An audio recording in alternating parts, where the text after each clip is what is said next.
so much for speaking to us. We appreciate it.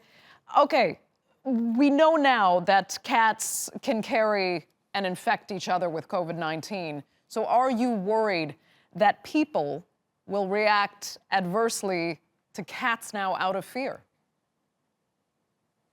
Well, I think the first thing that's very important to recall is that obviously these studies have shown that cats can transmit it to each other, but so far there have been no cases of companion animals transmitting the disease to humans.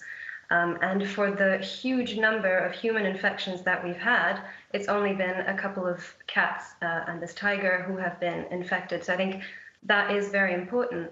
That being said, we are seeing animals being abandoned because of this news, and actually this has been happening since the start of the crisis in several countries, including Italy, France, where people are acting this way out of fear. What we'd like to remind people is that animals, our companion animals, really depend on us. They need us to ensure their safety, and as we've said, there's no cases of animals transmitting the disease to us. So there's absolutely no reason to abandon them, especially right now where shelters are already really struggling. The problem is, you know, fear is fear, and it's often not rational at all. So what do you think needs to be done to actually really inform, educate the public so that animals aren't harmed? Because ironically, pets, cats in this case, can be the most important thing people actually have at a time like this. Under lockdown, it's essential company. Absolutely. I mean, these animals in normal circumstances, they're such a positive presence for us.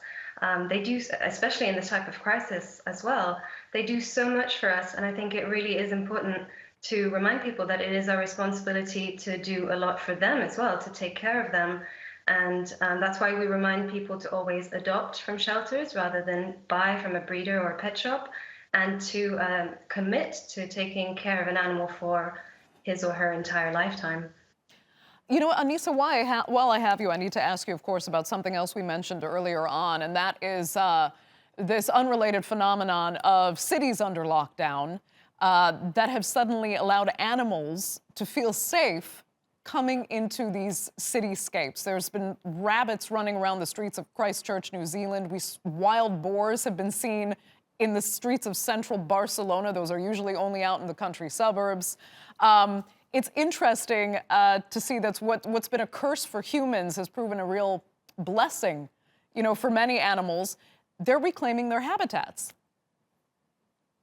It definitely reminds us that human activity really does do a lot of harm to wild animals. I mean, their habitats are encroached on, they're destroyed, they're polluted. So at this time when most of humanity is confined, we can see these animals are reclaiming some space. They've got some peace and quiet, and they're exploring, which is really lovely to see.